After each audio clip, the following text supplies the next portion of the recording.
Well, hey everybody! I guess we did a malfunction, and our little show intro didn't go Yeah, off. I'm sitting here ready to pick my nose and and then Oh, like it says nothing happened.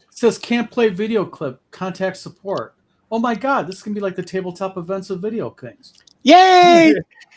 How you doing, Rob? Good. How are you? How are all of you doing? Doing Good. great. Tonight we have Rob Conley. He just got done doing a Kickstarter. Rob, you raised a little bit of money. You had what, a $2,000 goal, right? Yes, I would have paid for the editing, and I would have had Yep. to. I have a fairly extensive. I wouldn't call it stock art because some of it's from the Yeah. Patreons I patron, but I accumulated it over 10 years of patronizing people and buying Yeah. stuff off a drive-through. But Well, no, I got 38, so that's yes, well, gonna. Beautiful. yeah, well, sadly, that is. I mean, it's kind of a big failure. I mean, you wanted $2,000 and you couldn't even get that. Instead, you had to get $38,000. Fell upward, Rob. Fell upward. $38,840 with 735 backers. Yep. Rob, you've heard it probably a million times in the last week, but congratulations. Very Thank serious when you. I say that. Thank you. It's gratifying seeing so many people interested in my work. Yeah, yeah. So, we're going to be talking about Rob's Kickstarter tonight. We're going to be going through some very interesting viewer mail. We have a couple of interesting questions in the viewer mail that we didn't talk about before the show that ask legitimate, pretty cool questions about what we do and why we do it. But Rob, real quick, give us what's your Kickstarter about? What's the details? And people can still give money to it, correct? Right. It's still accepting late pledges. So what my Kickstarter is I originally got into this whole publishing stuff way back in the 2000. Yes, I started off by working with the Wilderlands, but with the Necromancer Games project. But I wanted to publish my setting stuff, and I was lucky in a way that because I built on top of the Wilderlands, which for those of you who don't know, the old school Wildland really had little and high level detail. Mm-hmm. So you got to basically make it on top. Whatever you could build, whatever world you want on top of all the maps that they have, and I kept building and kept building. So I had all this stuff, but then the internet comes along, and people are talking about how they're doing stuff, and I realized, hey, I could do this with my hobby time, Mm-hmm. but I just got to learn a few things. And so this Kickstarter is basically a culmination of, let's say, 20 years of work now of getting to the point where I can finally present one of my settings to everybody to enjoy and use. And one of the things I run sandbox campaigns, Mm-hmm. and one of the things that was always compelling from day one, even when I was a kid, um, about it was setting up the campaign and watching my players trash it in very interesting Mm-hmm. ways.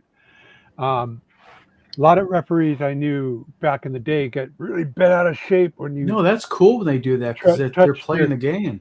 you touch their king and no you can't do that and stuff, and I didn't care. It would be a challenge, mind you. It wasn't going to be a walkover, but no, if they managed to pull it off, they guess what? They get to now rule the kingdom with all the problems that entailed. So, and I kept building on that. And so when it came to actually publish the setting, sure, I had my ideas, I had my creativity that I poured into it. But first and foremost, I wanted to build it for people to use and leave room for their own stuff, which is why I adopted the hex crawl format of Judges Guild used and Mm-hmm. Traveler used, because despite all the detail those have, there's always hexes in between places the detail. It's never enough, so there's always room for people to add their own stuff and to take the paragraph I wrote and expand it to 3 pages for their actual session and make it their own. And Now, real yeah, quick, have you ever done a Kickstarter before? yes, I've done 2 other Kickstarters. How were they as successful as this one, or in the My scheme of things? first Kickstarter was for the make the basic rule of the Majestic Fantasy RPG, and that was 5 grand, which wasn't shabby. Not for what I needed done. But I mean, let's face it. With this one, you had a $2,000 goal. Right, and You that's raised I had an 800 goal. Sorry, I had 800 goal on the Majestic Fantasy RPG, Mhm. and I made $3,000, and then I did how to make a fantasy sandbox, which I knew was going to do better, just I because have a real quick. I have a copy of that. That is very well done. Thank you. And for that, I needed a $700 goal again, mostly for editing, and I made 15,000 on it, and almost had 1,000 backers. I had 914, and so I had less backers this time around, but I was able to charge more because Yeah. it has maps and has a 200-page guidebook. While How to Make a Fantasy Sandbox was a 150-page book Mhm. thereabout. So Now, so you pretty much, and I know I'm kind of being redundant because we know each other, right. but a lot of people watching probably don't know a lot about it. You primarily work within Greyhawk, correct? No, Or is or I work in the Waterlands of High Fantasy by Judges Guild. okay, because that's a question actually that a guy asked me about you because I think he was getting you mixed up with Joe Block. Yeah, Joe Block is the Greyhawk guy. I would have Yes. loved to do. I don't know if I was 20 years younger and TSR just dropped Greyhawk on Drive Through RPG, um, I might have been all over it. I have Hmm. written Greyhawk stuff, um, but here's the thing. So I started out. My first serious campaign was a Greyhawk campaign, Hmm. but it has 30-mile hexes, and it Hmm. has 3 paragraphs for these hundreds of square miles of kingdoms and Yeah. forests and stuff. And I said, and I got sick of the howling emptiness of the 30-mile hex. Because Yeah. apparently that caught on because I see that phrase get uh, bandied about Greyhawk every now and again. Trendsetter, Rob. You know what I mean? I do, and I have my moments. But then I go into the Dandelion, which was a game store in Meadville, where I grew up and I still live. Hmm. And on the turn wheel where they had all their RPG stuff, there was the Waterlands of High Fantasy. And I looked at it, and I'm pretty sure Traveler without I was aware of Traveler by then, Hmm. and I was looking like, oh my God, this is like Traveler for fantasy. This is what I need. I want to use this. And my friends were like, no, we don't want to do this. No, I swear. And I sweet talked them into it. And so I ported their character over from the Greyhawk campaign I was running into the Waterland, and we ran this whole realm, carve out their own realm, high level campaign. And they really, they really liked it. Hmm. And it was obvious I was having a more fun time with this because I could go to I didn't have to. I was 15 years old. I didn't know. I Hmm. didn't have the life experience I didn't have, and it gave the Judges Guild stuff gave me enough to build on. Hmm. And so, and then I found out about City State itself. So the next campaign after that was City State Invincible Overlord. But, and this is what crucial to why I kept going with it, is the stuff the players did on the previous campaign. It happened. I set the Hmm. campaign a year later, and it was in a different region, so it didn't really impact what the city-state campaign. But the Hmm. players were tickled pink that their kingdoms and the towers that they built were still there, and I So, kept building on it. And so basically, what you do and what you've done is you've taken player content, and as they build it, you implement that and you utilize that. Correct? yes, yes, Interesting. and for this, because I can't use the Judges Guild IP. I well, I was lucky. Another stroke of luck is I couldn't use the Judges Guild IP in the late 2000s, and so I thought, how was I going to publish all this Majestic Waterlands, which is what I call my campaign, the Majestic Waterland? How was I Hmm. going to publish all that? Well, I came up with what I called Land of Adventure, really exciting title, and I started sketching out a setting, and I was going to do these letter size with a letter size map and about 16 to 20 pages per map setting. Mhm. And because the Waterland box set, as proud as I'm the work I'm done on that and all the work everybody else did, it was a $70. Well, it was a $70 product, which is a pretty big ask. Yeah, that's a big one. Yeah, and then there was all the question, what is it good for? And so then I went to Goodman Games, and they said, sure, this sounds like a great idea for to publish. And it sold modestly well. They asked for a sequel. I did the sequel. It sold modestly well, but only modestly well. So they Mhm. said, okay, we're gonna stop it here. And they weren't mean about it. It just wasn't, selling It's a gangbusters. business. You Right. know what I mean? It's Right. either yeah. But then I got a license to the Judges Guild IP.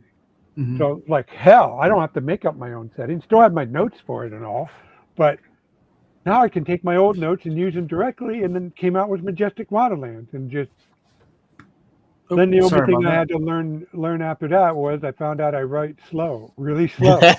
So I come out with a project every other year or so, and Mhm. uh, and then I got sidetracked on the whole Judges Guild Kickstarter. But then when all that all ended, lucky me, I had all those notes.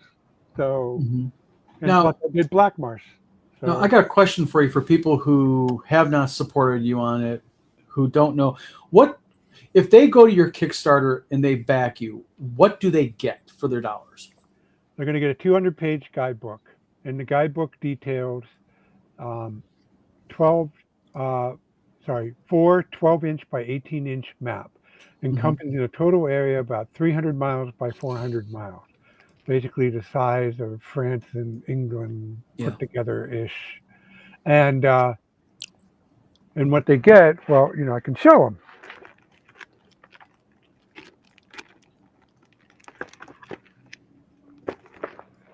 What they'll get are four of these, and I'm showing you two of them. Nice. And as you can see, these are the referee maps, All the hex scroll, yeah. and there's stuff in hexes, but not Yep. every hex has something. So there's room to put your own stuff. But So real quick, all of this together is, sorry, I don't mean to interrupt, but interesting point about your hexes. So if I understand right, all your hexes probably are numbered, correct? yes, all the hexes are numbered. Okay. So empty hexes, like I could have hex number 8748 just as a number, and I can populate that hex to my own game, correct? Exactly. Excellent. Excellent. Right. And more so, okay, so the content for all four maps is about 100, 100, I would say about 80,000 words. Mhm. And then, of course, there are kingdoms, there are cultures, there are religions, and I add travel rules. Mhm. And I explained a little bit about running what I call Living World Sandbox Campaign, my take on a sandbox campaign. Mhm. So combined, this is 125,000 words that you're paying for, plus 14 full color 12-inch by 18 maps. Nice. 4 of them are the referee, 4 of them are player, 2 combined ones, which are slightly smaller, Mhm. okay? And then then the maps meet at a corner, which what's in the corner when the maps are all combined. Well, I give you 2 more maps, a player map and a referee map of the corner. So this is one corner, this is That one is really corner. cool because that bottom map you're just showing that resembles heavily one of my maps for where a city called Darkholme is at. It's the largest city in my kingdom, in my world. So it's pretty cool that you did that because mine is kind of real similar in kind of scope. I'll show it to you after the video, but Sure. it's just I love maps. I think maps really make an RPG like some guys. I mean, not that I don't like women in chainmail bikinis, but I like maps. Oh, I love maps too. Yeah, the Yeah. only sad thing about the thing was I was going to provide some 10 towns, but that was just That was just page count too far, word count too far. So that's going to be a separate project. Um, but I have work done on it already. No, it will happen. Yeah. But John Miller says, per Rob's howling at the hex point, I was just editing notes for my Greyhawk campaign. I tried to fill in some of those hexes from Darlene's map, but it's a lot of work. Ended up making each, he goes on and says, each 30-mile hex a mini sandbox hex crawl at a scale of 2 miles per hex. oh yeah, yeah. So, I mean, I could do it now if I didn't put all this work into my own stuff. But yeah. But yeah, as a 12, 15-year-old, as a teenager trying to figure out what goes in those hexes, I needed help, and Judges Guild gave me that help. Mm-hmm. John Miller goes on and says, the 30-mile hexes are too large in that they're likely to have dozens of settlements, lairs, ruins, etc. in each hex. Plus, the 1983 Greyhawk box set didn't bother to detail any of the hexes. Excuse me. Or the folio, which I have sitting right there. Yeah, but what's interesting about that is, I think, Eric, yes, Rob, Steve, do you guys believe that maybe they did that on purpose to kind of just give more openness? Do you think I've heard people talk about this before, and some people say that, they just didn't do it because they were too lazy or they didn't have content. Do you think it could have been on purpose, though, maybe? Just to kind of drive people to create? I think the answer retroactively would be it was done on purpose. I think I don't think that was consciously at the time. I don't think they thought much of what content people would need. Remember, it's the same company that thought, why would we ever publish adventures? People want to make their own adventures, right? So, the idea that people would need more detail wasn't even an omission. It just never occurred to them. So I think that's just something that retroactively they would say, oh yeah, that's real quick. I have can I add one thing? Yeah, go ahead. So this was all new back then, and even though Empire of the Petal Throne came out, Greyhawk was written by Gygax, and it was the first setting product he ever did. And what did he do? He came up with a travelogue. He decided he took inspiration from the folder books. You know what those are? The travelogue book? Yep. That's the format he adopted. And you know what? I did that for my Majestic Waterland, because my Majestic Waterland, I intended it to be an overview, and the travelogue is good for an overview. So I think that's what Gygax in his mind. He wanted to write an overview of Greyhawk, and the best thing for an overview was a travelogue. Well, Fugly asks a really interesting question. Maybe it's probably more in the purview of Rob, you, or Eric. And that is, Fugly says, I think the 30-mile hex was a random number that sounded okay at the time. Now, what do you guys think about the 30-mile rule? I mean, because let's face it, 10 miles is a nice even number. 20 miles is a nice even number. Even 25. 25, it breaks down. Or 12.5 of Harn. Yeah, but 30 miles is a kind of weird. Do you think, like Fugly says, that was just some random number they just kind of maybe just theoretically pulled out of their ass, or do you think that was something that was deliberately planned? I think it was, just something they did randomly. I think it was they had a hex grid, and they laid it on top, and Gygax looked at the scale. Well, I guess it's 30 miles. Right. I think, like Rob was saying, I think they had. Our world is X miles by X miles, just the size of it. And when the hex grid went on, the closest grid, breaking off to if it was a larger world, maybe you would have seen a 35-mile hex. But I think 30 it fit the world that was drawn out when they laid the hexes on top of it. Well, John, they got that. They probably got the hexes off of one of those dry transfer people. Probably. I have them up there. I don't have the hex ones, but they were all the rage at the time, and you could buy a sheet of hex paper, and they probably looked at the different size, said we like that size, laid it on top of the Greyhawk map, and said, well, I guess it's 30 miles. Well, John Miller says Greyhawk was published after Judges Guild Waterlands. Waterland, excuse me. There's stuff about Greyhawk Folio and box set that is good, such as the encounter tables. And John goes on and says, the brief descriptions of geography and political realms in the Greyhawk box set is about the right level of detail, but they should have also included some more detail on parts of the world. But see, the thing is that's where people like you, Rob, come in. And I'm not saying, I'm not talking about, Greyhawk specifically. I'm talking about just in general, gamers starting off and filling in those voids. And what you've done is you've taken your hobby, you've taken your passion for maps and that setting. And let's face it, I mean, I gotta tip the hat to you. I mean, for a $2,000 goal Kickstarter and you raise 38,000 grand, almost 39 grand now, and probably going to hit 40 before this is over with. Mm-hmm. That's kind of like and we're going to get into viewer mail here in a few minutes that this kind of touches, but this kind of shows that there is a distinctive interest in OSR, OSC type materials out there, I think, still. Yeah, Because I think even WotC in some ways sees that. Yeah, I mean, I know the $1 million Kickstarters of OSC and or Domanwood, I guess, is the one that was $1 million, and in Shadow Dark. But between there's all kinds of just, I guess, middle tier guys like me who are, $38,000 is a nice chunk of change for anybody doing work in this hobby or industry, and and I know my work is distinct and people appreciate it, but I am not special in that regard. There are also other people with their own distinct creative vision doing work, and they are making the money too.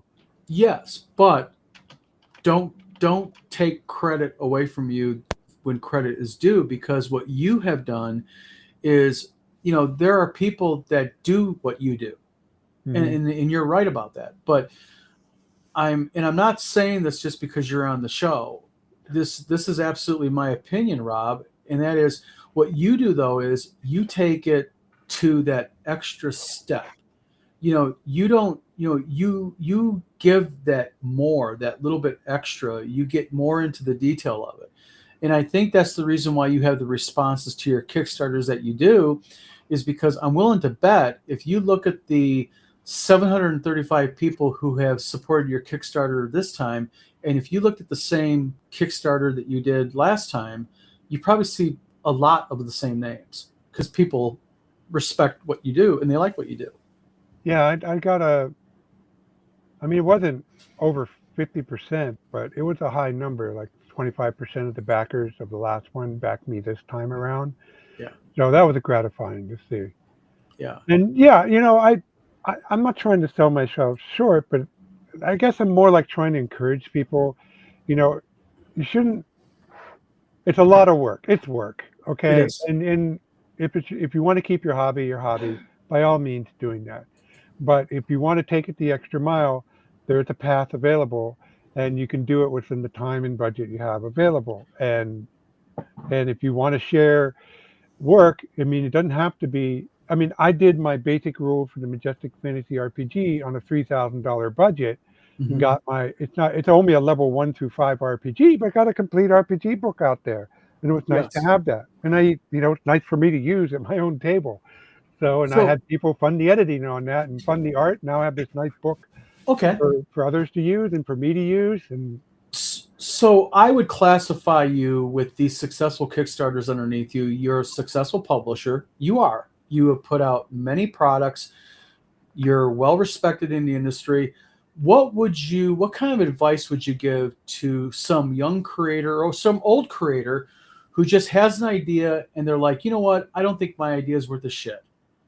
What would you say to a person like that who says, what do you think I should do, Rob? What advice would you give them if they want to publish their product?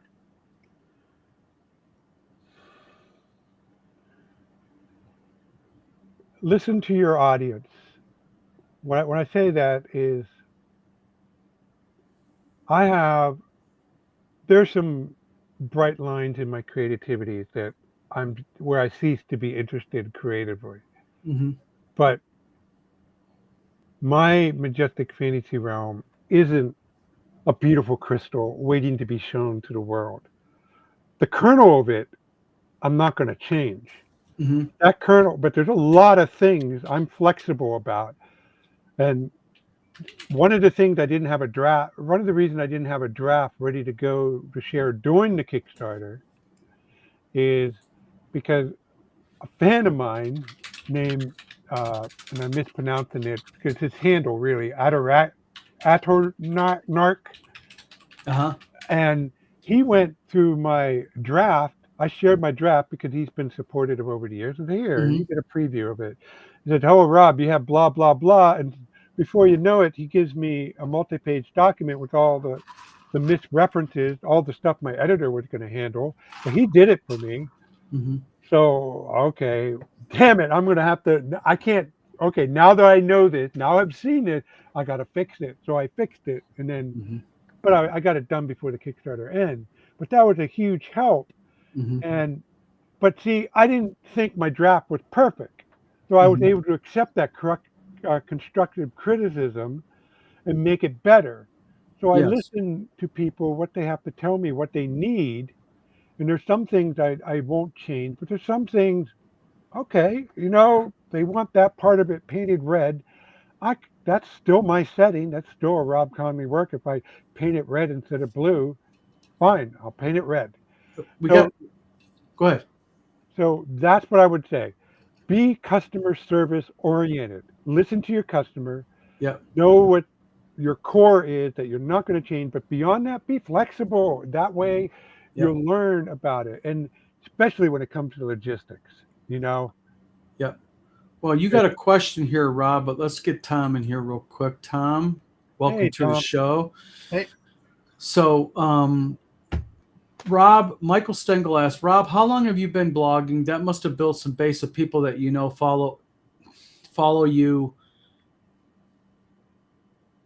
Yes, I've Hold been on, man. blogging. Hold Sorry. just a second. Rob, how long you been blogging? That must have built some base of people that that follow you. Sorry about that. So I've been blogging since 2009, and yes, Okay. I absolutely that would be the second thing I recommend is you're going to have to establish a social media presence. If you want to be the one-man shop, well, you're not necessarily one man. But you're going to build a team every time you do a project. Work with other freelancers and stuff. Yep. If you're going to do that, then you're going to have to do your publicity, and Well, that's and the only downside of today's internet economy is it rewards people who can come on things like this chat Mhm. right here and Right. talk freely and not freeze up. Because there's some great authors out there who do not thrive with this camera in their face. Yes, and I've learned the hard way that you need to bring people on, and that's what Wizard Tower Publishing's just done. Is we just got we're bringing on 2 editors, 2 layout specialists, because you have to be able to respond and grow to the. Hold on a minute.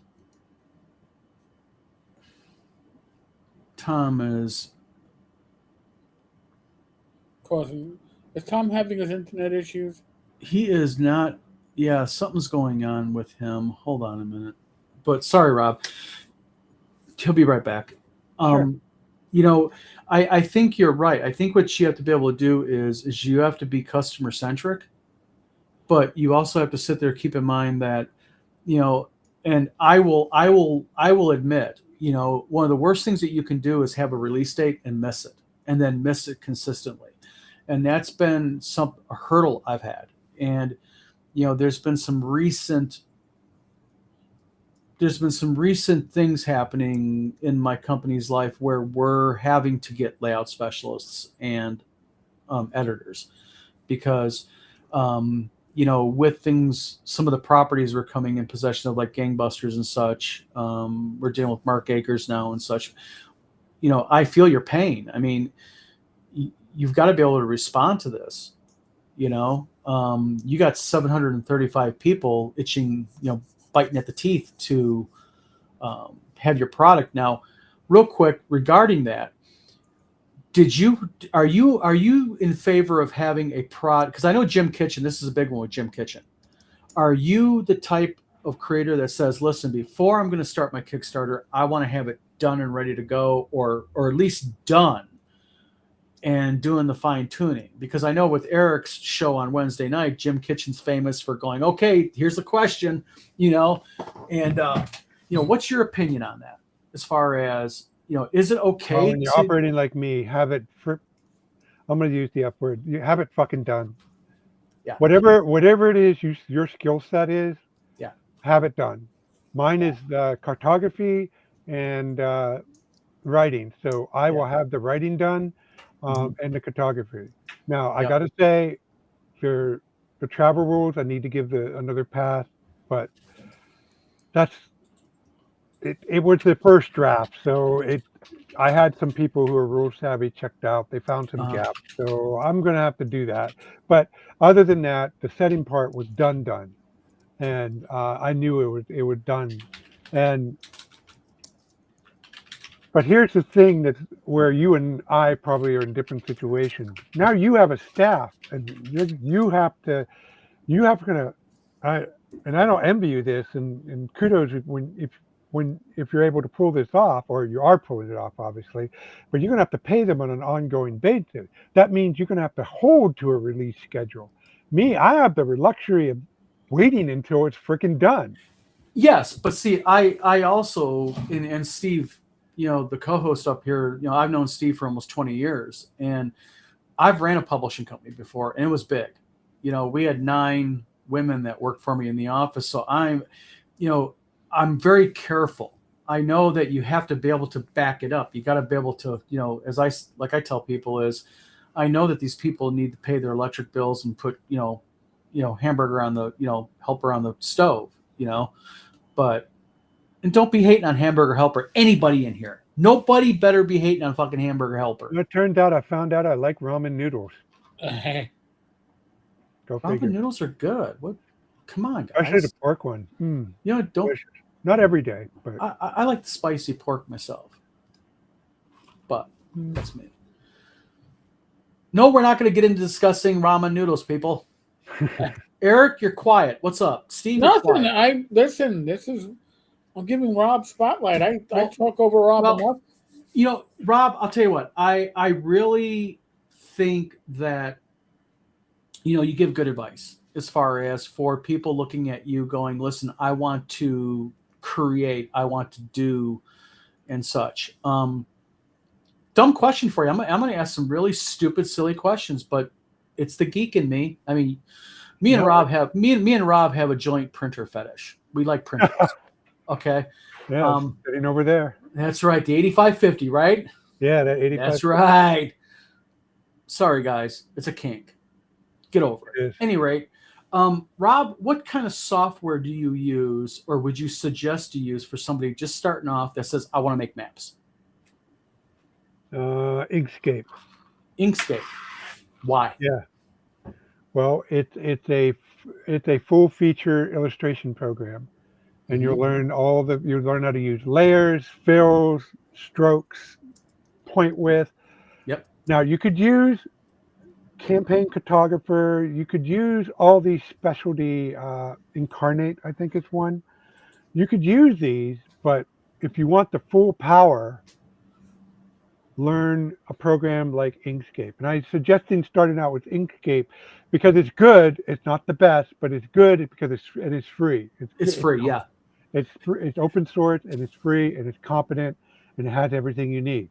However, once you get a regular income flow, pay for that Adobe subscription. Yeah. Or my favorite is CorelDRAW. Another blessing. Give this man a gold star. Everybody hates on me for Corel, and I tell people, if you do not like Corel and you're hating on Corel, you have not used it in 15 years. Yeah, because I tried using Illustrator. Illustrator is weird. The only thing illustrated at MB is the freaking brushes.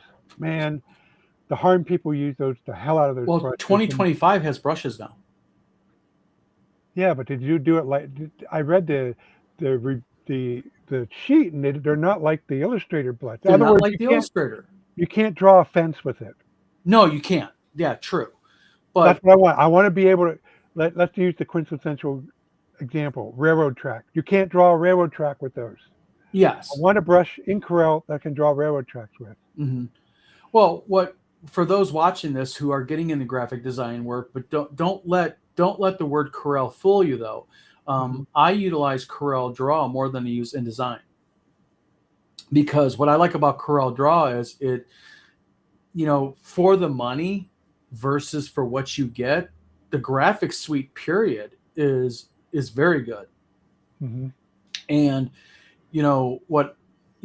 I'm InDesign certified, and I still prefer Corel. It's just my thing. What's that? For layout? Yeah. Huh.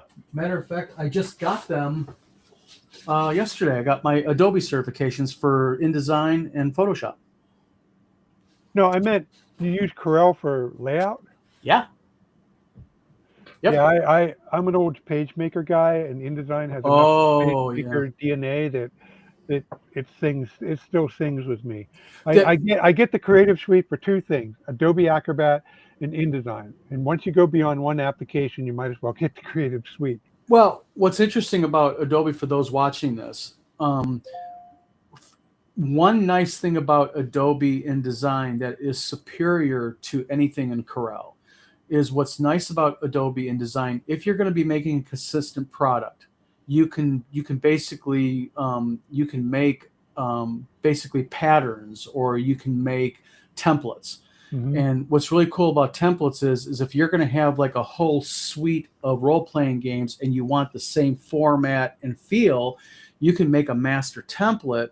Or if you're going to make a consistent 8.5 by 11 hardcover manual, and you need to make sure that your bleeds and your gutter and your setbacks and all those are consistent, you can make templates. And that's the only bad thing about Corel, is you can make a template, but it's not like the same way with InDesign. So InDesign in some ways is more user friendly, but but Corel for cartography, hands down, is the best. Because Corel Draw is a vector-based, easily a vector-based program, and it's beautiful. I mean, especially 2025. So, I'm going to use that to give you guys a sneak peek into something. So, by the way, I know people like those portfolios I was showing. I also found there's 11-inch by 17-inch binder. That's pretty handy. Yes, there is. You can get them at Hobby Lobby. Ooh. So 10 cars like, ooh, impressive. The Poconos, there's a Hobby Lobby, about 30-minute drive from the house. Yep. Just saying. So starting off with Corel, yeah, I found out that once I went up to 32 megs of RAM, I was able to do huge maps in Corel. Yes. And then you got a lot of RAM. So when it came to the Wildlands project, I was thinking, do I draw 18 individual maps as 18 different files? And how am I going to keep track of how they join together? Can I do it can I do it at full size, 300 DPI, where the hex, I think it's 5/8 inch hexes, and I draw it at 5/8 hex scale all at once. Turns out I can. Yes, you can. When I had 32 megs of RAM in my computer, so I drew that whole Wildland as one huge 5-foot by 8-foot map. Yep. So I transferred that principle to my Majestic Fantasy realm. Now I don't have it completely filled in, so don't get too excited, folks. But in it, I have a 14-foot wide by 8-foot high map, all gridded out for future expansion, aka the Third Imperium of Traveler style. Mm-hmm. And my project is these 4 squares right here. Well, I will tell you from personal experience, Rob, and anyone else interested in Corel, I have 128 gig of RAM in my computer. Ooh, you beat me by double. when I was running 64 gig of RAM in my computer, I did a 14-foot wide map for a guy for his bar. And it was a 14-foot wide by 8-foot tall map, high resolution, 300 DPI. And now I admit, when I took that image and I converted it over to a PDF, my computer, it gave a few. Wait a minute. You converted into a vector PDF? Yeah. Oh God, man. No, That's what he wanted. Holy shit. Yeah. No, I got lucky. I was able to do that for my Kickstarter. It did it no problem. So I went, whew, because I didn't, for the Waterland, it wasn't an easy task. Yep. But no, when I do it something that big, I export it as a 200 DPI JPEG. Or PNG. PNG. Yeah. Fugly says, I use Photoshop on computer, but nothing beats the physical drawing board and a pencil. I like that also, but also what you can do is I have a large tablet here, drawing tablet that I utilize. And me too. Or a smaller one. Yeah, I use this to draw coastlines and rivers. But they do the same thing, and that's what's really cool about them is once you get into a tablet, get using it, it's fine. My wife is in here. Uh-oh. Blame Steve. Tina, but I will still do this. Hold on.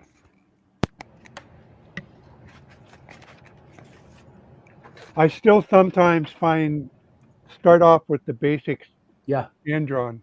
Yeah. So yeah, this is one of the rough sketch for one of my town maps, and this is all the further I'm going to go with it on paper. I scan this in, and then this gives me a useful guide to make the map in Corel.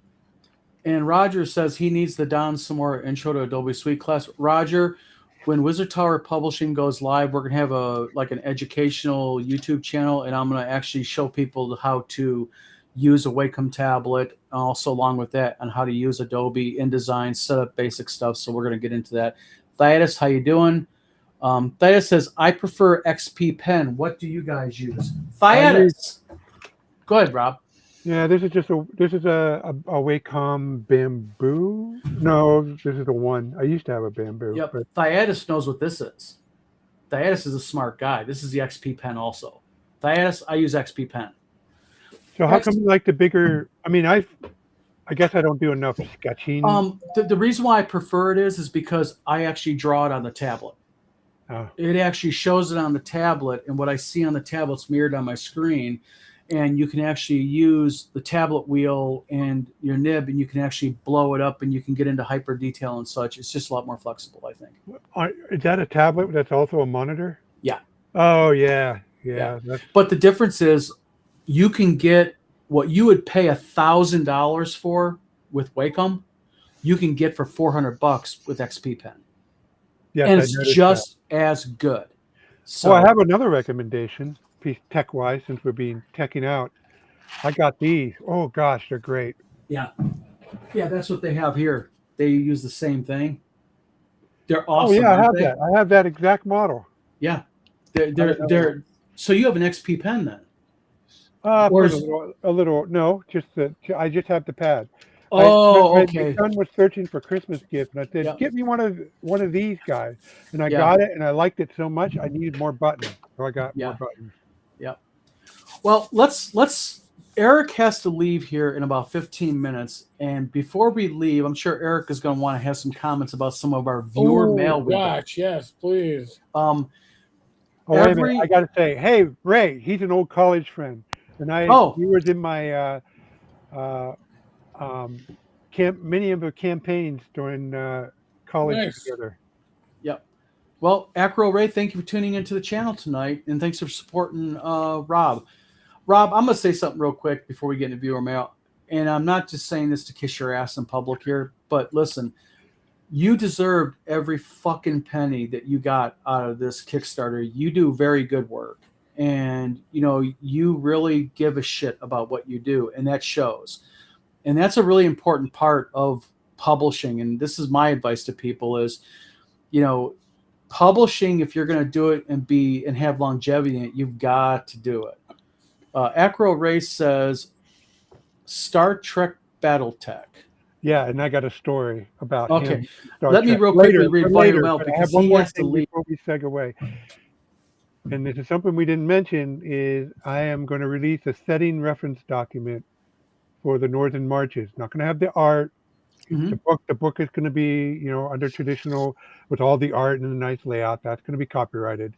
But I'm going to make a markdown document and an RTF of all the text that people can make it their own. It'll be released under Creative Commons. Very cool. Yay. All right, viewer mail, ladies and gentlemen. Uh-oh.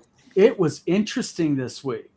We're going to start off with Hector in Moraga, California. Hector says, as a Hispanic man, your coverage of Wonderfield's CEO, Stephen Deinhardt, was interesting. I wanted to say on the record, he does not speak for us true Hispanics. His hate, animus, and spite that he throws at others, and how he claims that he's being artsy, but then condemns others for the same thing, he does show how much of a cabron he is. Cabron? Cabron? What's cabron? Cabron. Cabron. What is it? We'll just leave it as asshole. Okay. So I take it he's not saying, okay. So he's saying he's a cabron, and he says he's a real embarrassment to the Hispanic community. Keep outing these horrible people. Don't worry, that's what we do best here. Michelle from Berea, Kentucky said, I would like to hear your panel's thoughts on Wizards of the Coast handling of D&D and why so many older, mainly men, act almost, if not outright, insulted over the new editions of Dungeons & Dragons. Eric, would you like to... We're talking about like D&D with safety rails and training wheels, right? She's basically asking us why is mainly older men almost act like they're insulted about the new edition of D&D. Because we like a challenge when we play. We like the idea that our characters may through our own fault, likely, or the luck of the dice, actually expire, not have to fail a roll like 10 times before it happens. I mean, I'm not saying that the core rules of 5e or D&D Forever aren't good rules. Just the way that they were implemented by their parent company is less than optimal, in my humble opinion. How's that? And I'll have to add it like this. Michelle, I think part of the problem also is this. And all four of us are similar age. I'm 57. So, what happens is you grow up with something and you like it and you enjoy it and it's a major part of your upbringing. And you become attached to that style of play or that type of game. And then later on, when it is changed, some people react to it drastically. Some people react to it minorly. Some people just brush it off. But it does feel, it can feel a little personal. I think that's probably part of it.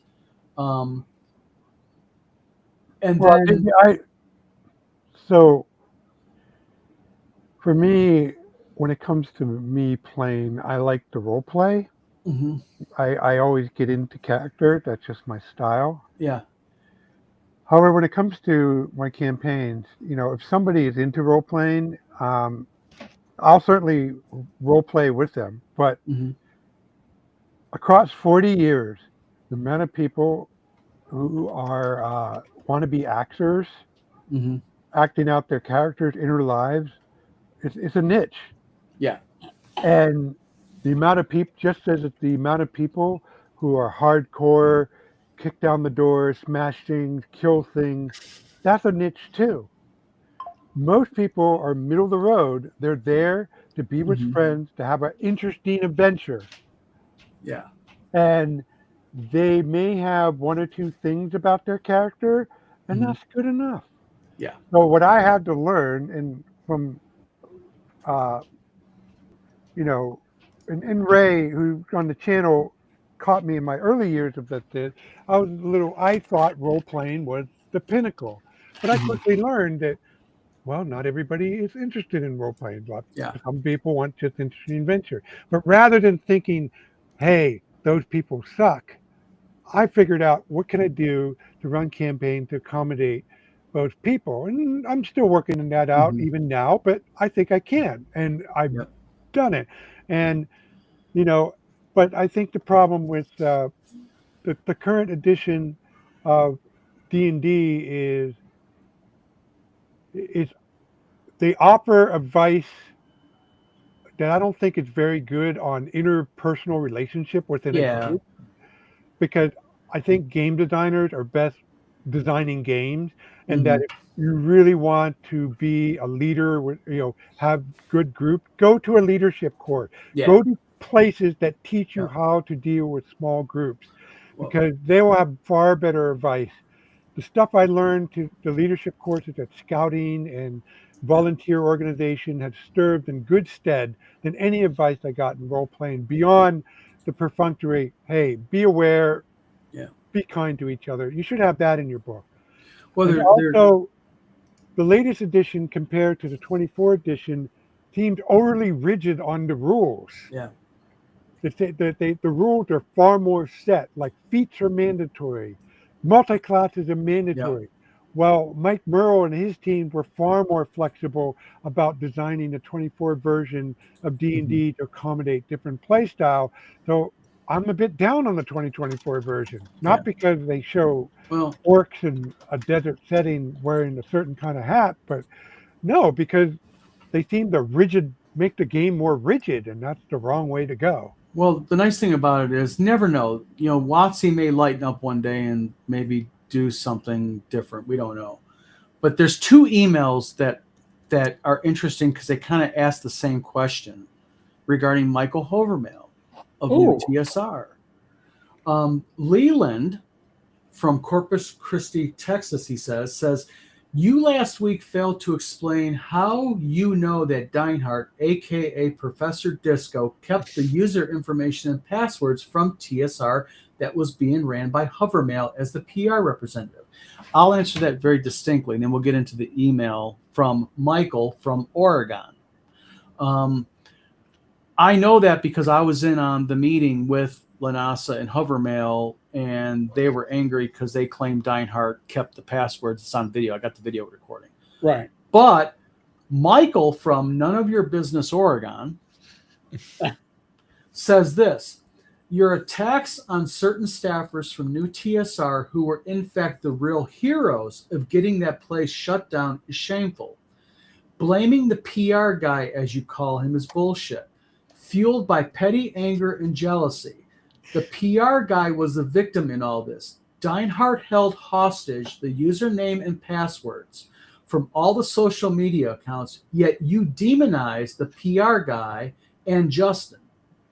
Your own comments and Deinhardt's own admissions show both Justin and Michael K. Hovermail were victims of lies and conspiracies to ruin new TSR. Shame on you all. Shame, shame, shame, Shame. shame on you. Ding. I will just say it like this. I am more than happy to go on a vlog of many things and discuss this with the parties involved if they would like. And we could play our video meetings. I admit, I used to think Eric Tenkar was Satan incarnate. I admit that. I apologize for that. Oh, I didn't missed meet that phase. expectations. I'm so sorry. I mean, I admit, I used to think Eric was a bad guy until something weird happened. And this is a lesson for everybody. Me and Eric actually talked one day. Yes. It was weird. I found out that Eric was not a bad guy at all. And Eric found out I was this really good-looking bald guy from Michigan. No? Okay. No. You know All what's right. the worst thing that can happen when I play first-person shooter? When the guy starts talking to me. Now I have to think of him as a person. Yeah. Now So that was the right move to make between you two. Now we have an interesting email, and I want to read this before Eric has to go. All right, it's gonna be interesting. I'm on the edge of my seat. This person goes by the name the Professor. He comes from Internet What? Fuck You. All right, wait. One F or two Fs in the Professor. One S or two S. I just want to know. 2 Fs, 1 S. Okay.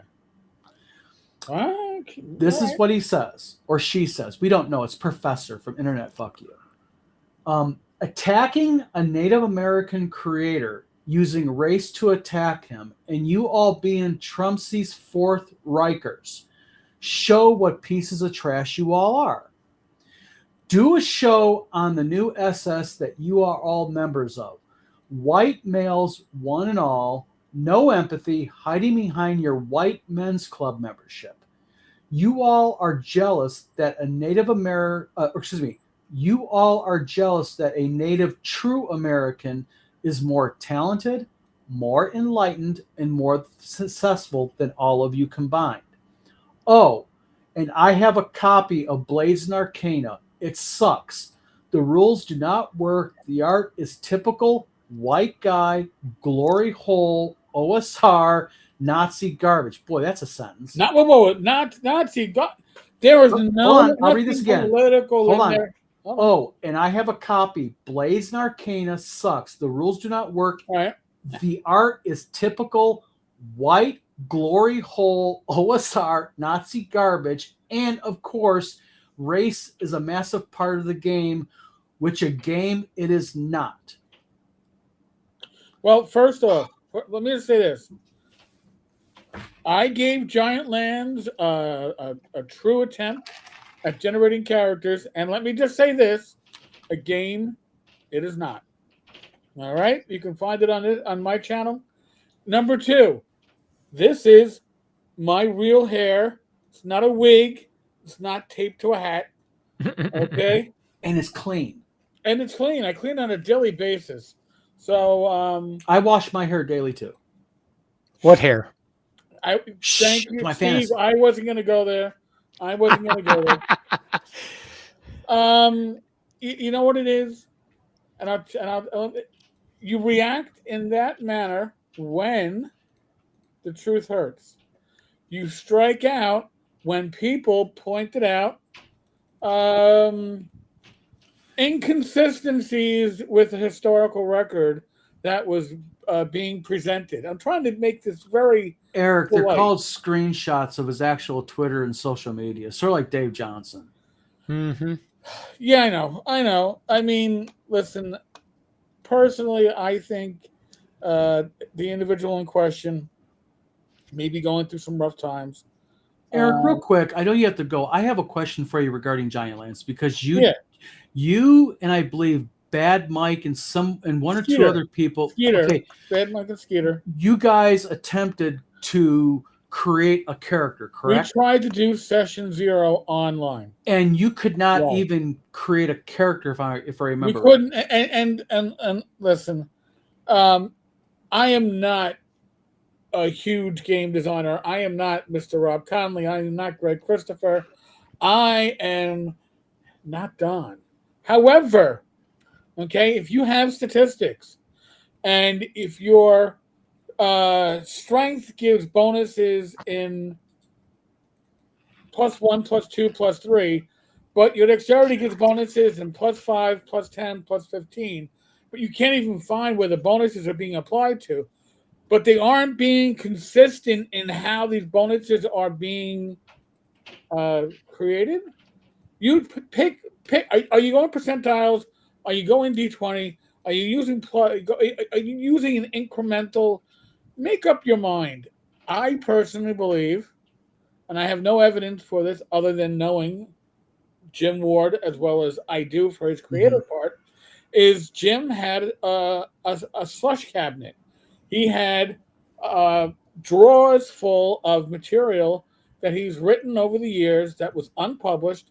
And if you asked him to create something, his first reaction was to go see, what do I have that I can work with so I don't have to start from the beginning?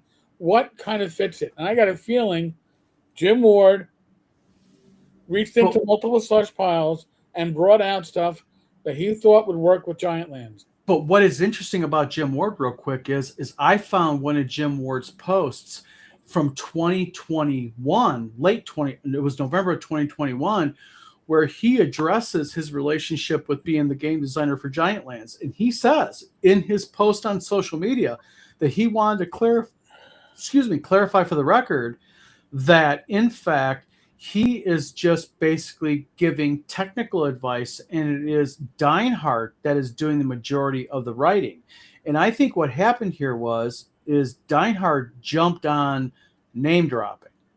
And instead of realizing that it doesn't matter who helped you design the game, that's only going to go so far. You have to have a quality game product, because people will buy it, and then people like vloggers, Eric Tenkar, whose vlog is dedicated to doing just what he does, will play test that game. They will report on that game. And if the game is great, the vlogger's going to say it's great. If it's shit, the vlogger's going to say it's shit. But the difference between you, Eric, and a lot of vloggers who say things are shit, you show the receipts. Oh, we did it live. And listen, I'll be honest with you. When I did my first read through of the rules, I did a lot of head scratching. I was a little confused, and I told Mike and I told Skeeter, I go, listen, this is going to be interesting because I'm not quite sure how this is going to work because I don't see how it works. Yeah. And as a side note, I don't encourage my players to wear masks in private, in public. They can do what they want in their bedroom, but at the game table, I don't expect masks to be worn. I am not going to wear one. Yeah. But if you want us to, put them in a box. That's all I'm going to say. If you really think it's that big a deal, put it in the box, man. What's in the box? What was in the box wasn't a playable game, in my opinion. Gotcha. Well, Eric, thank you very much, by the way, for coming on. Gentlemen, thank you. I am heading over to my Discord right now. All right. Catch you all later. All right, Eric. And Rob, I want to say real quickly, thank you for coming on. Okay. And thank you for sharing, your wisdom on how helping out people. And again, congratulations on this. Because I mean, can I say one thing? So no, I was actually going to give you the last word. You have anything you want to say? Before we go. First, the last thing is a story, but the first thing, I strongly believe if you want to give any niche of this hobby a leg up, whether a minority or just newcomers, whatever race, creed, or color they come in, support open content, because the more we share freely, the better off everybody's going to be. Yes. Mm-hmm. And share tips on the logistics, because the logistics is so hard. And so, I think you'll find that most people, when you really dig down to it and get beyond the rhetoric, the people that get ahead are those who do. Those who share the most are the ones who get ahead the most in both the hobby and the industry. So that's just, I wanted to say that. And that's why I share. Now, if you don't feel, I know I share more than what most people are comfortable with, but share what you're comfortable with. Don't feel like you have to share. Share what you're comfortable with. Well, and also I think as a creator, once you get to a certain level of knowledge, it behooves you to pass that on as much as you can in a non-arrogant way to people who are willing to listen to you, because like I tell people all the time, one of the issues I have with people hating on 5e is that, yes, 5e is not my kind of game. I admit that, okay? But when I walk into a game shop and I see a table full of 10, 11, 12-year-olds playing 5e, D&D, and they're laughing and having fun, that's a table full of young kids who are going to grow up and they're going to have a love of tabletop gaming instead of putting a phone in their face. Mm-hmm. So it costs nothing to share what you know. And like you say, whatever's comfortable. But yeah, and I even and when it came to 5e, I even wrote my own little supplement. I haven't published yet. I'm not sure whenever I'm going to publish, but I know what I'm doing with 5e. Yeah. I did it, but so now the game story, and Ray will appreciate this because he was involved, Sure. and so and this still remains the best single session of role playing that I ever had the pleasure of refereeing. Hmm. So it was back in the middle '80s. We're all in college. We're all fans of Star Trek, and I was running FASA Star Trek, and everybody was a Yep. member of a uh, Constellation class cruiser, the USS Challenger, Hmm. and um, and back then this was before even before TNG, and of course we were all passionate about Star Trek, only in a way you could be passionate about Star Trek in college. Yeah. So the campaign was fun with everybody. Had a full crew. We had a player who was a captain, and Ray was the science officer.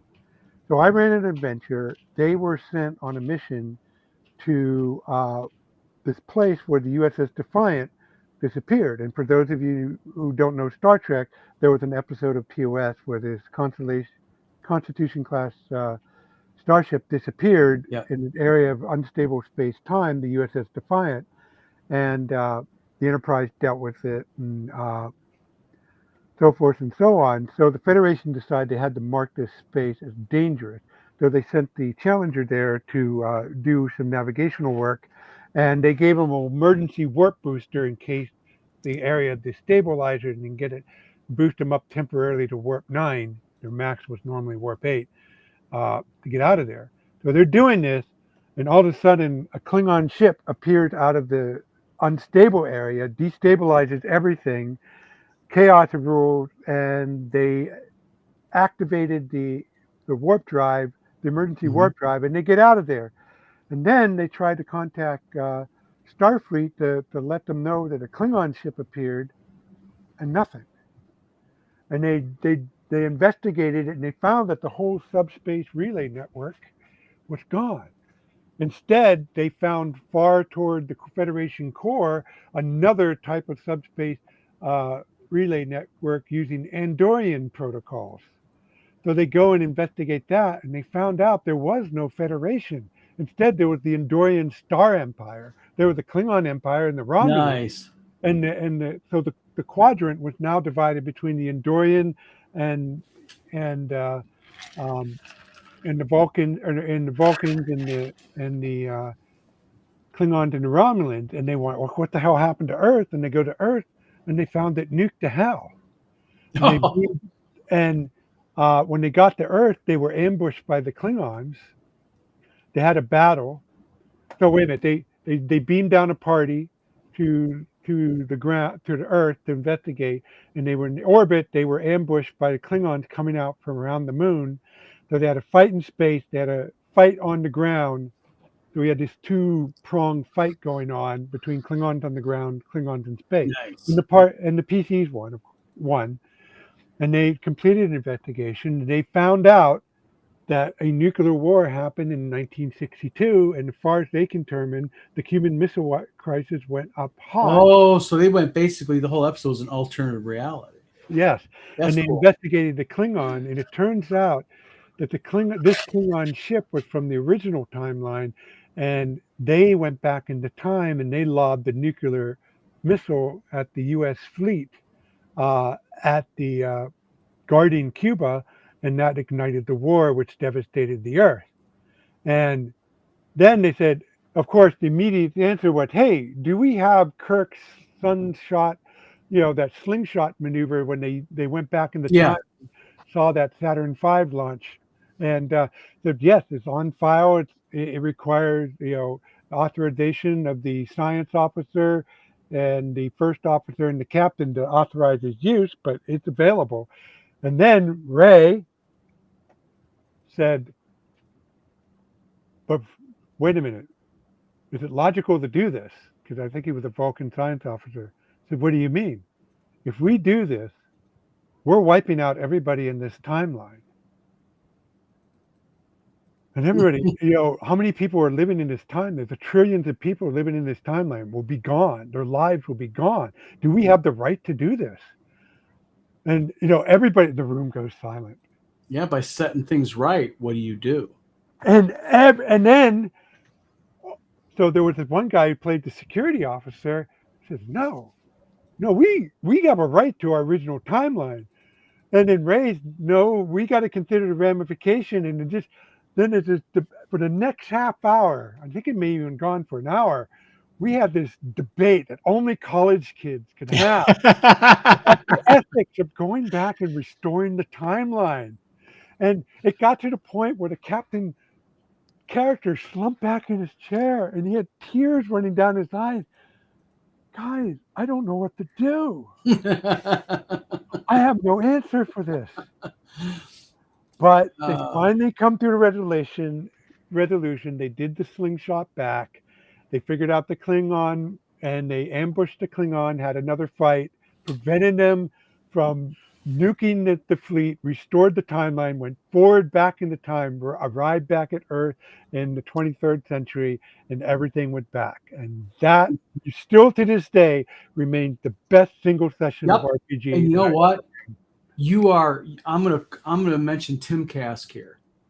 Tim Kask one time sitting on his back porch was talking about theater of the mind and the magic of it. Mm-hmm. Think about what you just said. People got emotional over a game because they were actively involved in the theater of the mind. They were role playing. And that's the magic of role playing and D&D. And I really am convinced that is why here we are 50 years later and we are still playing the game. We're 40 years later.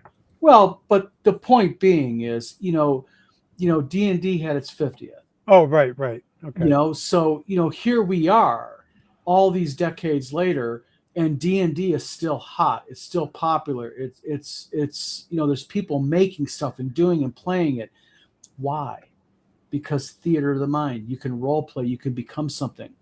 And I think you get that group that's into whatever genre or setting. Yes. Treasure it because you can really, if you really play your cards right, do your job well as a referee, do your job well as a player, it can really elevate it to something that you're remembering 40 years later and get to share once again with your old friend who happened to hop in on the chat. Yep. Mm-hmm. Well, and I think with that, Rob, thank you very much for coming on tonight. Thanks for having me. Congratulations again. Everybody, Chris Moneymaker, Thyatis, Fugly, Tabletop Tap Room, Mark Hunt was in here tonight. Agile Monk was in here. Acro Ray, your friend's in here. The Zatron was in here. John D. Retired was in here. So, my wife was in here even. So for everybody in chat, thank you very much for tuning in tonight. We appreciate you. Without you guys, we just don't come here. John Miller, again, he's in here tonight. Thank you for coming. And everybody who said in the chat that they supported the Kickstarter, I really appreciate your support. They were really nice. Yes. And, again, Rob, congratulations. I mean, come on, $2,000 goal and you crushed it. 38. I mean, that's just freaking amazing. And, I've known you only for a couple of years now. And I think, someone as passionate as you are, you really deserved it. I think you really, deserve this. And I wish you the best of luck on Withered Towers game too, because you got to explain what that's about. Looked like you have bigger plans than I knew about. Yeah, we'll have a discussion. I'll talk to you.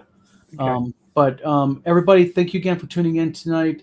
If whatever channel you're on, hit that like and subscribe button. Please help us out. Helps grow our channels. Head over to Kickstarter and Rob. What do they want to search for?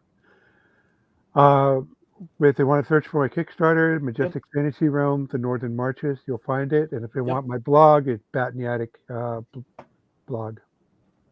Bat in the Attic blog? Yeah, Bat in the Attic. Okay. Yep. Yeah, I even outpoll the guys who actually make a living getting bats out of attics. So great. Excellent. You took their URL. I love it.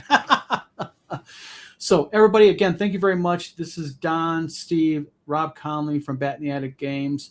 Thank you for tuning in tonight, guys. We'll be back next week. And you know what? Who knows what we're going to be talking about next week? You never know. Maybe Steve's marriage? No? You're not getting married? No. Gosh. I try to hook him up. He just won't. He just man. dedicated Linux and computers. So everybody, thank you again tuning in, and everybody, we'll see you guys next week, and do some gaming, have some fun. And by the way, happy 4th of July, everybody. Stay safe. Don't blow your freaking fingers off, people. Come on. No, somebody already did that with a fireworks factory. Yeah. And the irony was it was in Yolo County. That had me laughing so hard. Well, not real quick, not like our day. Guess what? What? Not even 5 houses down. We have a river. Mm-hmm. They were yanking a dead body out of the river today. Wah, wah, wah. Yeah. So everybody, with that note, happy 4th of July.